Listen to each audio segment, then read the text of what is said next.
In a healthcare system grappling with the challenges of access, affordability, quality, and outcome, the need for innovation has never felt more urgent. But real change does not come from isolated breakthroughs. It happens when technology and operations move in sync. And this is exactly what this conversation explores. In this episode, we shine the spotlight on Optum India, a global capability center of United Health Group, a Fortune 4 company that is redefining the playbook for healthcare innovation.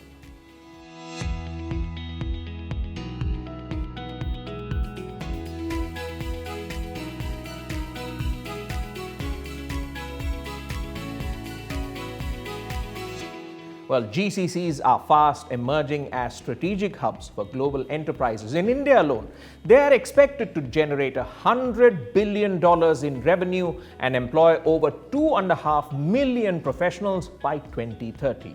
Beyond cost savings and process efficiency, GCCs like Optum India have scale to be a large and successful contributor to their enterprise, with a keen focus on delivering quality outcomes by integrated healthcare operations and capabilities and advanced data analytics and technology solutions.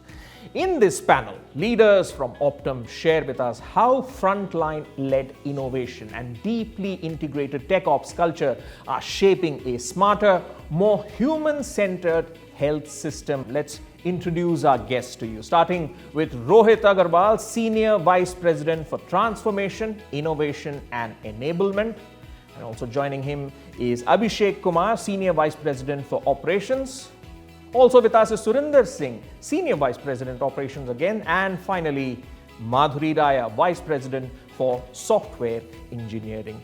Thank you so much everyone for joining us, and I'm looking forward to a conversation which has meaningful outcomes for all of us watching this presentation. It's about healthcare. But with any story, we first have to explore what are the challenges at play before we talk about solutions. So Suri, we'll start with you about the key challenges in the healthcare industry, because while we have seen a lot of developments happen which have transformed the Indian healthcare ecosystem, there are still many challenges existing. What's your thought on this?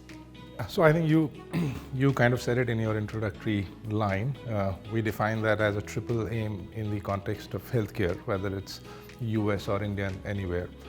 I think the three key challenges in healthcare are lower cost, of course, improved access to care, and the quality of outcomes.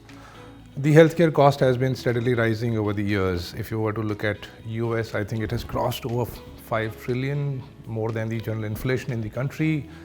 There are many reasons for that. We develop new medicines, we develop new procedures, protocols. People are also living longer, even with chronic care. Of course, that's a good thing, but then all of that comes with a lot of cost. And some very undesirable kind of things that lead to cost. Running the entire health ecosystem deals with a lot of administrative overheads, which is the largest chunk of the cost that goes into delivering care.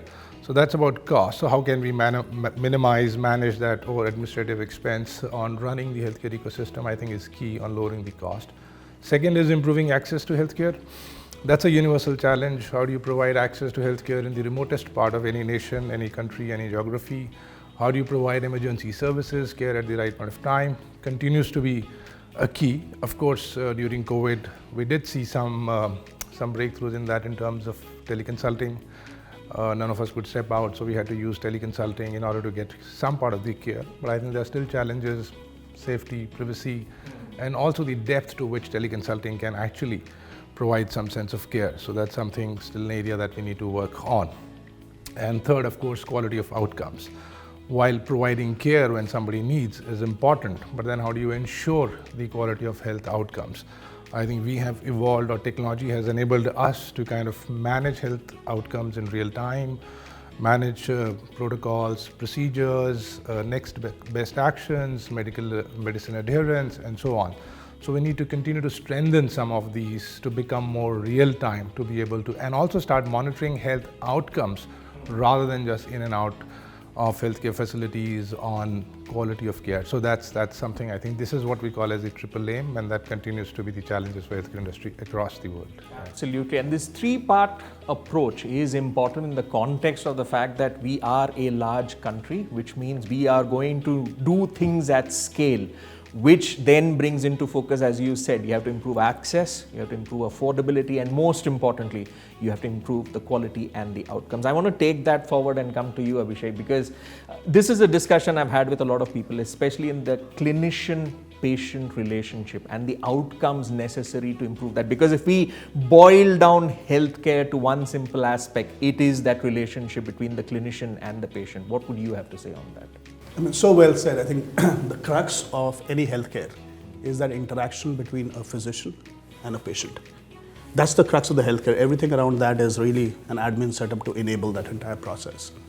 Unfortunately, what happens today in the healthcare system is a lot of time of a physician is spent doing a lot of admin activities, which is essential to be able to get reimbursement for the care provided and so on and so forth.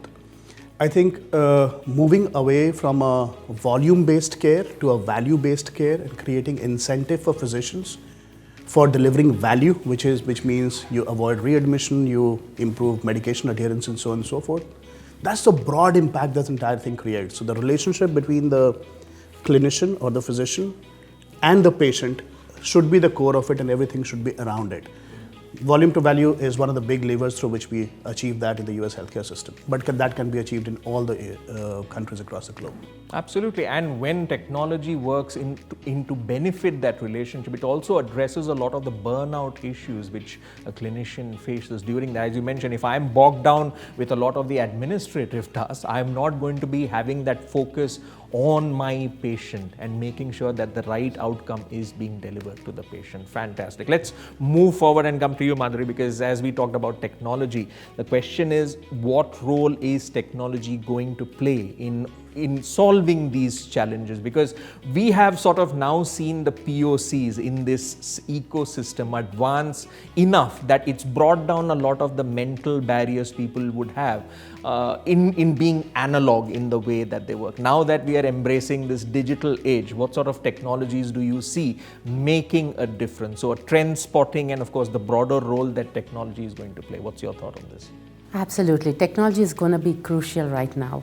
And the most important thing that as we look at technology to solve in our healthcare is take the noise out of our overly complicated system. That's the first thing that we are looking to do. And of course, we also want to see how do we better connect patients and their providers, right? And how do we give them the data that they need to make their decisions? Physicians need to know what insights we need to provide, what insights, data. In fact, we also need to figure out what is the actionable knowledge that they need so that they can deliver better healthcare for their patients. And of course, at the same time, lowering the cost and be more personalized to them. Coming back to the patients also need to have a lot of information so that they feel they are empowered to make their own healthcare decisions. They need to understand how and when they need to pay for the healthcare, and of course, they need to have a transparency in their own healthcare. That would help. Overall, as a system, what we need to do here is make it simpler, make it effective. That is, it works for everybody by streamlining the operations and lowering the costs, reducing tons of hospital visits. That's what we need to work on. And when it comes to the trends, I think Suri mentioned telehealth, right? Remote patient monitoring, telehealth is a big thing. And you're talking about POCs, yes. There are many POCs there. What it does, virtual healthcare, is actually increases the accessibility, whether you are in the rural areas or if you're on a mobile. Having these will help the effective health that we're going to determine. And of course, the other one that we have is emerging tech. We talk about emerging tech all the time. Would you imagine, nowadays there is medical devices, they do this analysis so fast and also deliver the accurate results than before. There are algorithms which can deliver the personalized care to the patients based on their previous markers. I would think emerging tech would revolutionize. And we do have other, for example, that we have Internet of Things, wearable technology. You're going to wear an Apple watch or any other watch. You're going to have access to all this information real time. Your physician is able to make those decisions real time. In fact, catch those early detection of certain health problems and solve them. And finally, the last one that we do have is having this interoperability. We have disjointed data all over the place. With newer technology, we have this interoperability systems in place where you can actually do a large population health data analysis at a larger extent. So you do understand, you can do a proactive monitoring and in fact have this interoperability system so the information is sent to any devices, any healthcare system at any nick of time to provide a good healthcare. At the end, I would see technology is not going to solve one killer app, one pocket.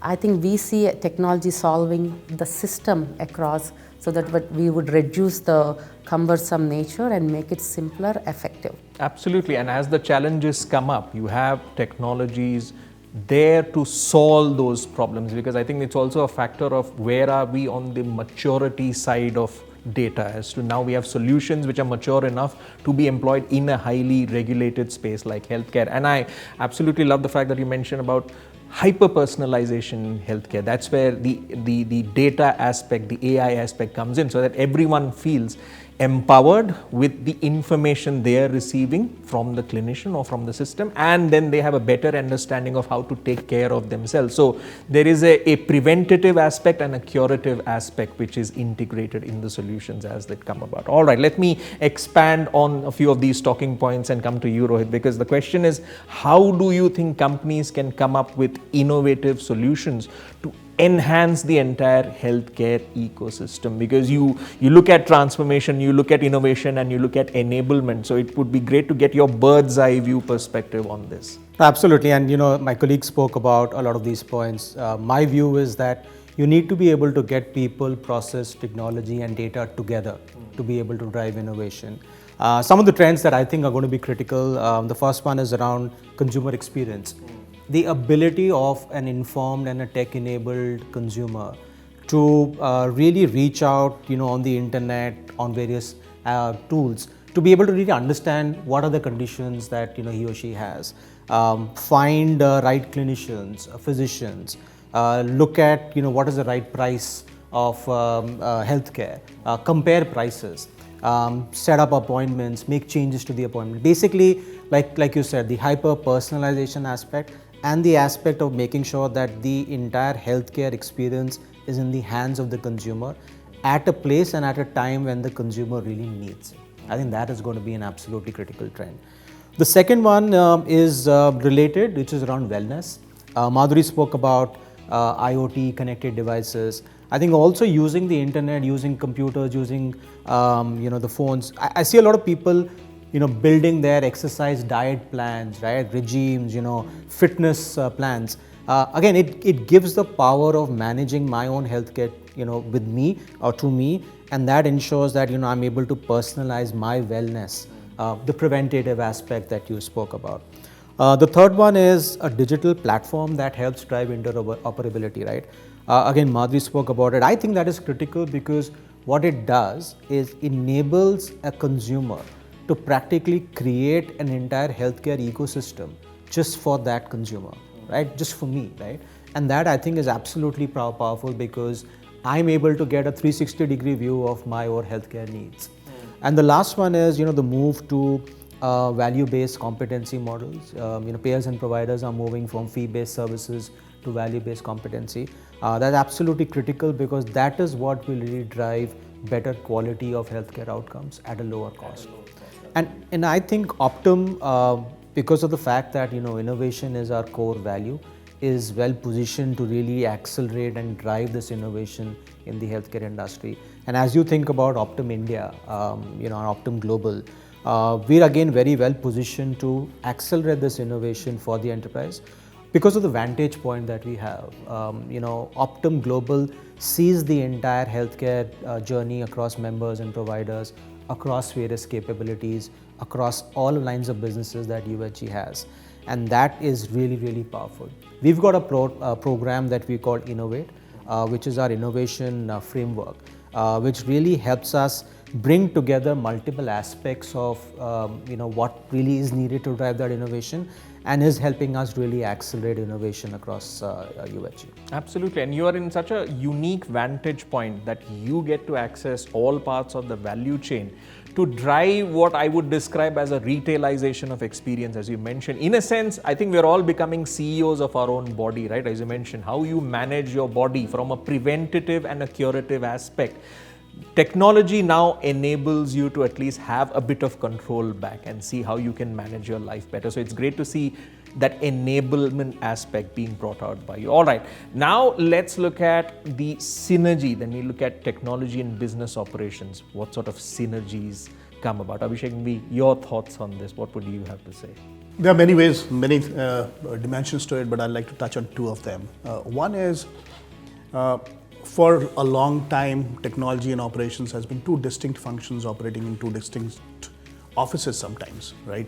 The reporting structures also, work in a distinct way.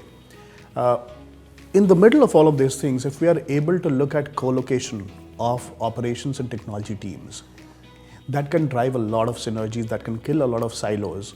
Think of it this way: operator is somebody who is serving the patient or the member as a frontline, right? Technology is the one that enables it, right? So the enablement has to be very strong for the empathy and for the delivery of the services to the patients and the providers. Getting technology and ops together allows you to be able to make sure that your technology roadmap is linked to the preferences and the requirements of the patient and the provider. One. What it also allows is for a learning of ops people about technology and technology about ops. That truly can start delivering order of magnitude higher value. So that I think is... So they don't operate in isolation. They see how what they do impacts the system. That's the point. And that's why you co-locate them so that there is a natural collaboration happening there. The second element I would say is, how do you look at adjacent capabilities and how do you create value out of that? At Optum, we have all the capabilities. We run claims, we do revenue cycle management, we do clinical, we'll do pharmacy benefit management. If you look at that, each one of them serves the patient or the provider at some stage or the other. Now, each of them are interconnected. So how do you bring the interconnectedness of them, do a value stream mapping, see what are the waste in the system, how do you take those waste out? How do you create an ability to reduce the non-value add steps in the process and really create value back, make the turnaround time of a process faster? Those things could really help you deliver a lot of value. The other thing is, if you look at the technology stack on which all these operations are sitting, it is very important that a failure in one technology stack or one process should not lead to an impact on the other. So how are you able to preempt or predict what is happening at one place which can impact the other one? That's, I think, is the second big one in terms of looking at the interconnectedness of this. The other part of that, I think, interconnectedness is going to be very important is, think about, let me give you an example actually. Payment integrity, revenue cycle management, right? A good collaboration and interconnectedness of that and reading that and understanding that can actually help you reduce the amount of denials. It can help you provide cash to the providers at the right time so that they're able to serve the patients. Similarly, think of it from the clinical world, clinical and pharmacy. There's a prescription that is made by a doctor, there's a pharmacist who delivers the medication, right? Being able to connect the two, being able to understand and being able to create a synergy between the two could actually drive significant amount of better patient outcomes. Simple things like readmissions, simple things like gaps in care, people skipping their medication because of certain reasons. If that is being known to a physician, the physician can drive, encourage the members to be able to take the medications on time through the natural process and be able to deliver a better outcome. So those are the two ones which I would say: co-location and interconnectedness of capabilities. And even within that, as you mentioned, the interoperability also enables a sharing of best practices, tools and technologies, right? And in terms of the scale factor, that's going to play a crucial role. What would you say to that? So look at the best practices. If you look at a best practice in a particular area, right, that should also lead to an efficiency emerging out in the subsequent areas or the adjacent capabilities, right?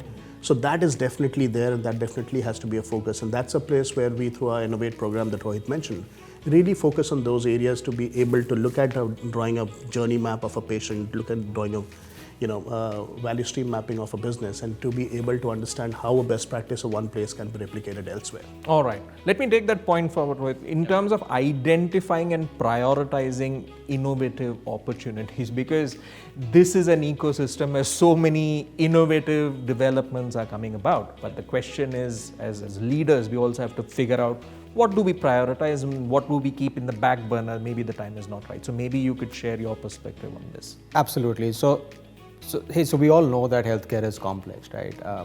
We've talked about challenges around quality. We've talked about challenges around consumer experience. From my standpoint, innovation is going to be effective only when it's aligned to the priorities of the enterprise, UHG, right? So it's extremely critical that we make sure that everybody in the organization understands what are enterprise priorities, what are strategic business plans, so that as they think about ideas, as they think about solutions, they're very, very aligned to those enterprise priorities. I mean, that's, I think, the starting point, right? Innovation has to be done with keeping the consumer at the center, right? Many a times, we start, solution first, but I think it's important to make sure that we are putting the consumer at the center of everything we do. That makes sure that we focused on the real problems, real pain points, and we do this by looking at voice of consumer surveys. We spoke about the fact that at Optum Global we are able to see the process and the journey end to end. I think understanding the journey and the touch points across those journeys, and having listening posts that help us understand what is the voice of the consumer is absolutely critical to understand what is it that we need to solve for. We do something similar on voice of the employee, to making sure that we get a well-rounded view of the problems. In addition to that, we also look at the voice of the process, which is studying workflows, operation processes through the value stream maps that Abhishek spoke about. And this is where we leverage our Innovate framework. Like I said, it's a multifaceted program that brings people, process, technology, and data together to make sure that we're able to really focus on the key things and accelerate innovation across the company. Ideas can be everywhere, but ideas really are created or brought together when we have a strong innovation culture. And for me, I think that is the single most important thing. Innovation is not the responsibility of only a small group of people. Innovation is the responsibility of everyone in the organization. And we've got multiple programs that really encourage innovation. Only when you do that can you have really breakthrough innovation, right? When you involve everybody in the organization, you get a view of the same problem through multiple lenses. So it's crowdsourcing. It's completely crowdsources and getting a different perspective on the same problem through various lenses, and that is absolutely critical. Let me talk to you about two programs. The first one is the crowdsourcing one, which we do annually. This is where we actually encourage our frontline employees to come up with ideas. These are people that are closest to the processes, the workflows, and the consumer touch points. And they're able to really recommend what is it that can help us reduce the friction in the entire journey. We support them through various tools, technologies. We support them through a mentorship program, which is helping them not just come up with the ideas, but also execute on that ideas. And that is extremely, extremely transformative, for a person, even from their career progression. The second one, which is, at the other end of the spectrum, is, a Shark Tank based program that we do, where we encourage our top talent to collaborate and come up with ideas that are aligned to the enterprise priority. These are big, bold ideas, right? That can really transform the way we work. And they are encouraged, by executive sponsors, and making sure that there is a framework which takes the idea from idea to actual execution. This is I factor, if I'm This is I factor, right? And we've done it successfully over many years, and really, really beneficial program to drive value as well as to create that innovation culture. You talked about prioritization, right? The prioritization in my mind begins at the time when you are starting an innovation program, right at the initiation phase. And that's when we have to make sure that we're aligning the innovation ideas to enterprise priorities and places or ideas which have the maximum impact on consumer experience. Even when we find solutions, right? We've got multiple teams that help us create an ecosystem of solutions. We have to make sure that we select the solutions that are utilizing the best resources in terms of time, money, and cost. Right? It's the optimal strategy. Optimal solutions have to be found. It's complex. It's not easy to kind of drive solutions. The click of a button, and sometimes for large complex problems and solutions we actually do pilots to make sure that you are able to get the right solution before we scale them up. Abhishek mentioned best practices. I think that is a critical element of your innovation strategy, because why reinvent the wheel, right? When you've got something that has worked in one area, use that same learning to be able to replicate in other areas.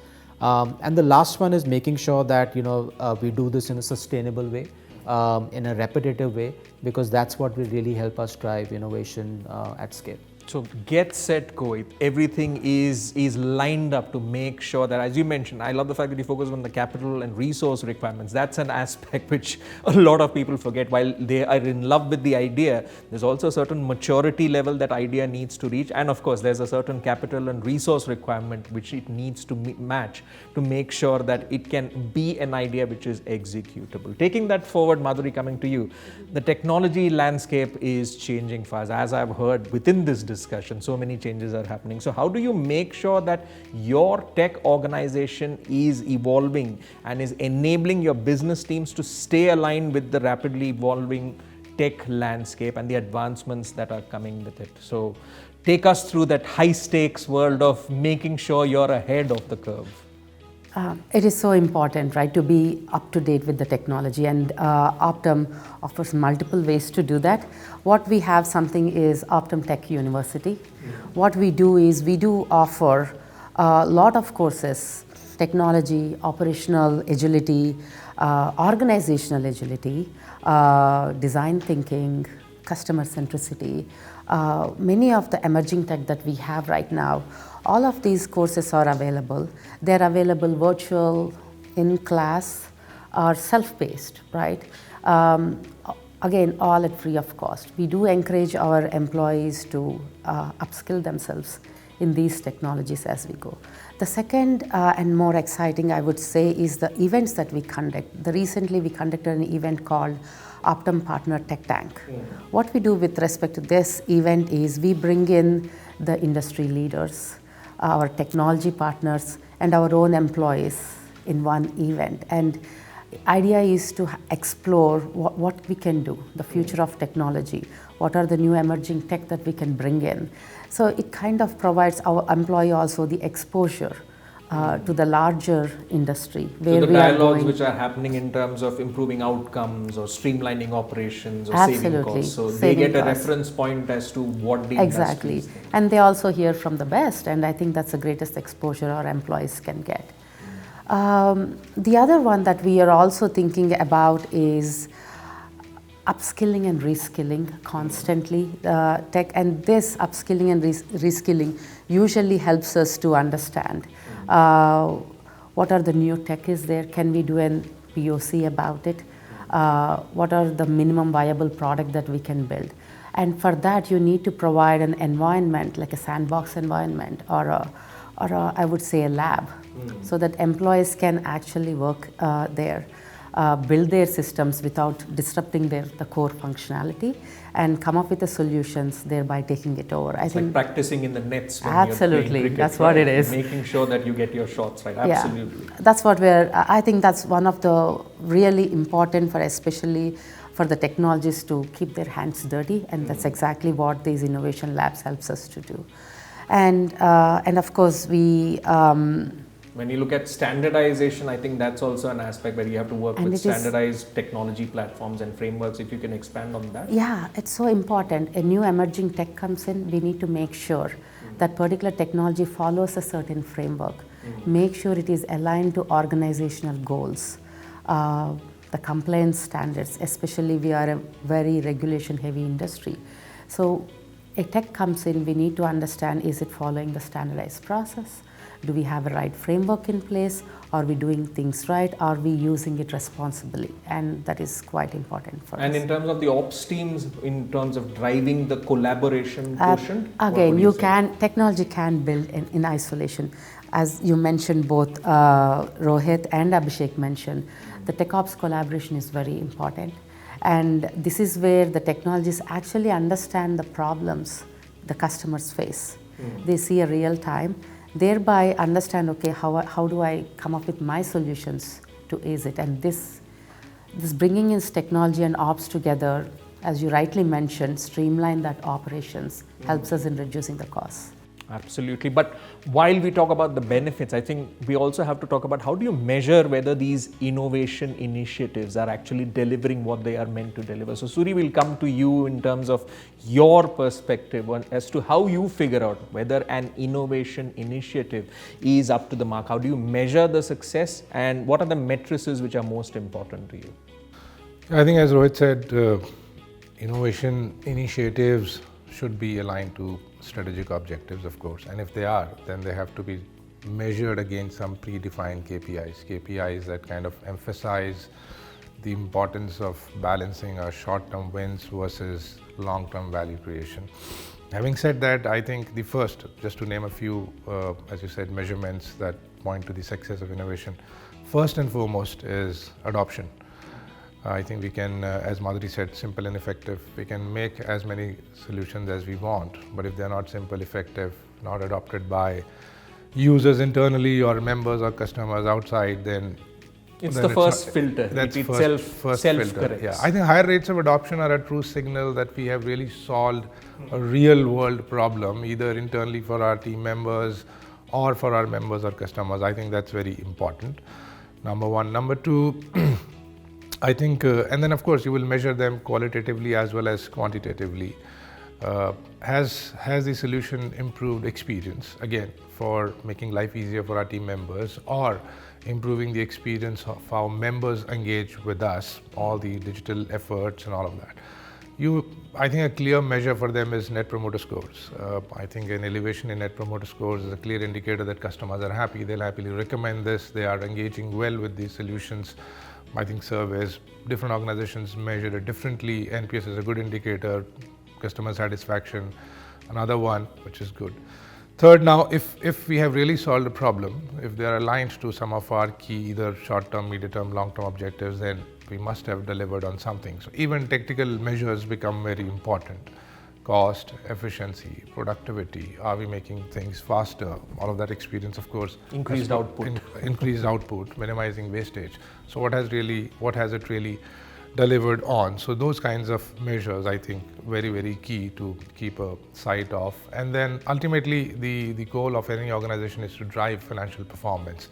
So tracking revenue, growth, margins, return on investment on these solutions become the key objectives for any business leadership or an organization to continuously invest and say that yes, our innovation is successfully aligned to our strategic objectives. And process-based, where if automation comes in, there's savings there as well, right? Correct. So, savings, time saved, higher productivity, efficiency, are you doing more with less, those kinds of things. Of course, as I said, some of the technical measures, they also become very important. So I think not in that order, but all of them put together really, really tell us whether the innovations are aligned to strategic objectives, they're working, they're indeed successful, should we continue to invest? I think that's how I look at it. And for customers, how do you approach it from the customer? I think customers, one, of course, is the experience going up. Are they happy? That not only helps us retain more members with respect to our services, health plans, it not only improves the, as we call as the lifetime value of members for us, but also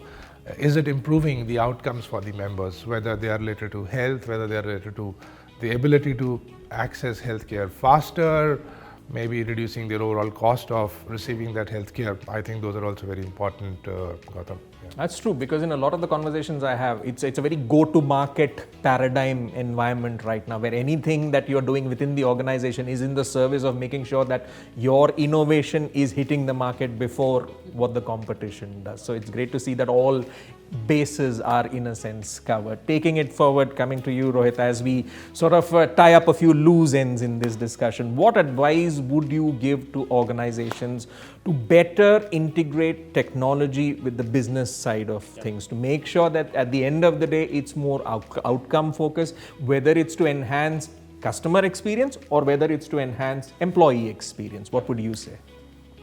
So my advice would be two things, right? One, innovation culture and the collaboration, right?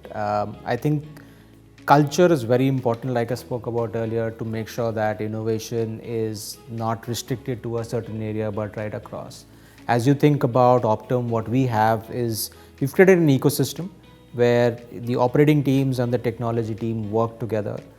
They understand the priorities of the business, they understand the pain points of our consumers, and then work together to really solve them. We've got some programs like Sit with Ops, where, like Madhuri was saying, right, the technology team and the ops team sit together, observe the process in real time, look at the challenges in the operational workflows, look at challenges both from a user standpoint, a consumer standpoint, and an employee standpoint, and then find problems, solutions to those problems. Extremely powerful, because what you're actually doing is you're taking a holistic view of making sure that simplifying friction points across the entire end-to-end journey for our patients and our consumers. Absolutely. It's like batsmen and bowlers sitting together and saying, we are going to work like a team, so let's strategize accordingly. Suri, come to you. What's your advice? Because this is a slightly tricky issue because the nature of it changes for different companies. So from basis your experience, what would you say? I think like business operations and technology can sometimes give an impression that they are two different. Of course, they are two different in terms of the skills that they bring, but they can also go in two different directions. So the advice that I would like to give, if I can call it an advice, is have shared goals. I think we spoke about co-location. Co-location, of course, gives you the benefit of looking at the same problem in real time. We have two sets of experts, one who knows deep domain knowledge on how does the system work, the other set of experts who can reconfigure the system to deliver it better. So I think nothing better than shared goals. Now, now shared goals also is what kind of shared goals? They can be number of goals, but what do we really call as shared goals? One, of course, very fundamental. I come from business operations. The most fundamental goals for business operations is, are we doing something together to improve efficiency and cost? Why business operations exist is to serve our members in the fastest possible way, the best experience with the reduced, minimized total cost to serve. So is that a shared goal between technology and operations? We shouldn't be going in different directions. One seeking too many investments, the other cutting cost at the other end. So where do we really merge? I think that's very important. The next one, of course, directly, so we are serving members, either or internally our team members also, they're also our responsibility. So what are we doing is whatever shared goals do we have, how is it improving outcomes for our end customers, our members? Either it's in experience, whether it is in quality of health outcomes, whether their ability to access us, whatever it is. So how are we jointly owning some of them? Operations own smooth delivery and support, which also has its element of what do we deliver to the end customer. So does technology. So how do we manage that? Third, I think scalability and innovation. Are we working together? Do we have joint goals? Are we breaking kind of barriers to solve problems differently? Looking at the same problem with the same perspective from a customer's or a member's perspective, and doing enough to innovate, to bring new solutions and solve. And then also being able to scale them, because that's very important, scaling them in order to be able to manage large markets, manage more workloads, be able to grow the organization. So I think my biggest, as I said, if I can use that word, advice is have shared goals. Define those shared goals, and then let the leadership run those shared goals jointly. I think that's very important. And that's how moonshots come about, right? If you do not have a shared goal, you're not having everyone working together to make sure that they're taking things to the next level, which is where aspects around improving customer experience, optimizing costs, all of them are subsets. The idea is, how do you expand and grow to become a next level team? All right. On that note, Madhuri, your thoughts on this, what would you advise? Having that agility mindset is the key when you're building solutions. Identify your stakeholders and engage with them. Getting that diverse perspective from multiple stakeholders help in building a strong systems. And of course, the second one is co-creation. with your customers, right? And if you do that co-creation with customers, you engage them in there, take their ideas, your ideas in there, kind of brings you that innovative solutions in there. And I feel that's quite important. And then we also have to iterate, right? And it's not execution once and leave it. You have to execute and then you iterate multiple times so that you streamline it, you bring in those efficiencies built in. And of course, you also want to celebrate your success stories at the end, right? And that's how culture we talked about is made of, right? Once you celebrate the success stories, once you showcase what good feels like, people try to emulate it, and that's how you build your culture. It serves as a reference point, because if there are those who have gone ahead and ventured and conquered new horizons, it serves as an inspiration for those who come behind them saying, absolutely, we'll follow this path. Exactly, and you're defining what good looks like, and so that it's a role model for others to follow.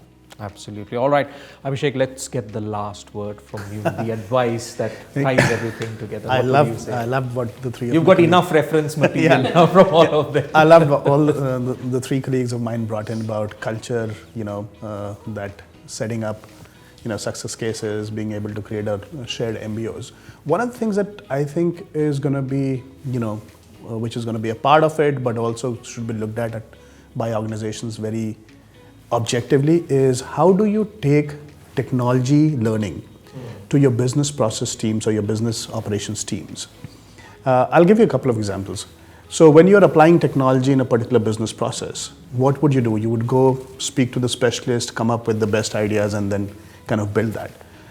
The reality is, in the industry, a lot of what is taught versus what is done, there's a shade of difference between the two. And mostly what is done is more effective and efficient than what is taught, right? For lack of better words, I'd call it a tribal knowledge, right? How do you pick that tribal knowledge for your operating teams and help them understand what the art of the possible is? So if your business operation team members are trained on technology, and I'm not talking about an extreme, getting them certified, etc., but basically oriented towards technology, what allows them to think is, okay, here is a problem. I know a little bit of technology. Those are the technologies that can help me solve this problem. They need to learn words from the dictionary before they construct Absolutely. sentences. That's Absolutely. the idea. And then they take those ideas, go to the right teams and say, you know what, this is what we could do.